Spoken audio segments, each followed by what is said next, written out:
ಕೇಂದ್ರದ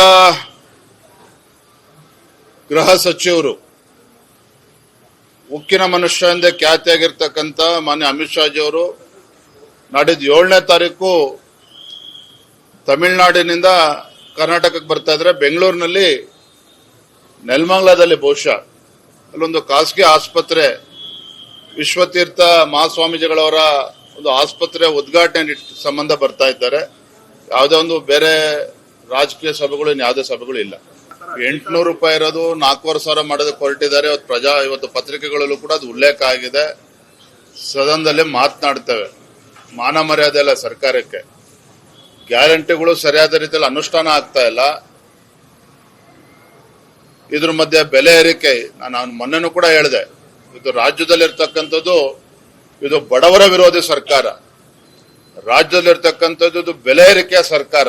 ಹಾಗಾಗಿ ಈ ರೀತಿ ಎಲ್ಲಾ ವಸ್ತುಗಳ ಬೆಲೆ ಏರಿಕೆನೂ ಕೂಡ ಆಗ್ತಾ ಇದೆ. ಹಾಲಿನ ದರ ಜಾಸ್ತಿ ಆಯ್ತು, ಸ್ಟಾಂಪ್ ಡ್ಯೂಟಿ ದರ ಜಾಸ್ತಿ ಆಯ್ತು, ಈಗ ಮತ್ತೊಮ್ಮೆ ಸ್ಮಾರ್ಟ್ ಮೀಟರ್ ಕೂಡ ದರವನ್ನ ಜಾಸ್ತಿ ಮಾಡಿ ಜನಸಾಮಾನ್ಯರಿಗೆ ಹೊರೆ ಆಗ್ತಾ ಇದೆ ಇವತ್ತು ರಾಜ್ಯ ಸರ್ಕಾರ. ಸದನದಲ್ಲಿ ಮಾತನಾಡ್ತಾ ಇದ್ರ ಬಗ್ಗೆ. ಕೇಂದ್ರದ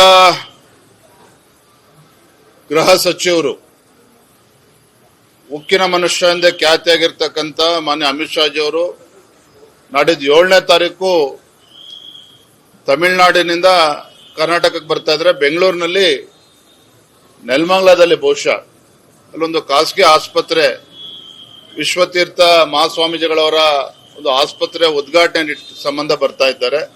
ಯಾವುದೇ ಒಂದು ಬೇರೆ ರಾಜಕೀಯ ಸಭೆಗಳು ಯಾವುದೇ ಸಭೆಗಳು ಇಲ್ಲ. 800 ರೂಪಾಯಿ ಇರೋದು 4,500 ಮಾಡೋದಕ್ಕೆ ಹೊರಟಿದ್ದಾರೆ. ಇವತ್ತು ಪತ್ರಿಕೆಗಳಲ್ಲೂ ಕೂಡ ಅದು ಉಲ್ಲೇಖ ಆಗಿದೆ.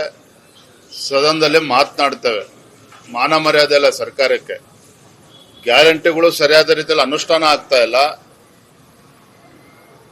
ಇದ್ರ ಮಧ್ಯೆ ಬೆಲೆ ಏರಿಕೆ, ನಾನು ಮೊನ್ನೆನೂ ಕೂಡ ಹೇಳಿದೆ, ಇದು ರಾಜ್ಯದಲ್ಲಿರ್ತಕ್ಕಂಥದ್ದು ಇದು ಬಡವರ ವಿರೋಧಿ ಸರ್ಕಾರ, ರಾಜ್ಯದಲ್ಲಿರ್ತಕ್ಕಂಥದ್ದು ಇದು ಬೆಲೆ ಏರಿಕೆಯ ಸರ್ಕಾರ.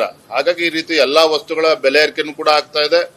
ಹಾಲಿನ ದರ ಜಾಸ್ತಿ ಆಯ್ತು, ಸ್ಟಾಂಪ್ ಡ್ಯೂಟಿ ದರ ಜಾಸ್ತಿ ಆಯ್ತು, ಈಗ ಮತ್ತೊಮ್ಮೆ ಸ್ಮಾರ್ಟ್ ಮೀಟರ್ ಕೂಡ ದರವನ್ನ ಜಾಸ್ತಿ ಮಾಡಿ ಜನಸಾಮಾನ್ಯರಿಗೆ ಹೊರೆ ಆಗ್ತಾ ಇದೆ ಇವತ್ತು ರಾಜ್ಯ ಸರ್ಕಾರ.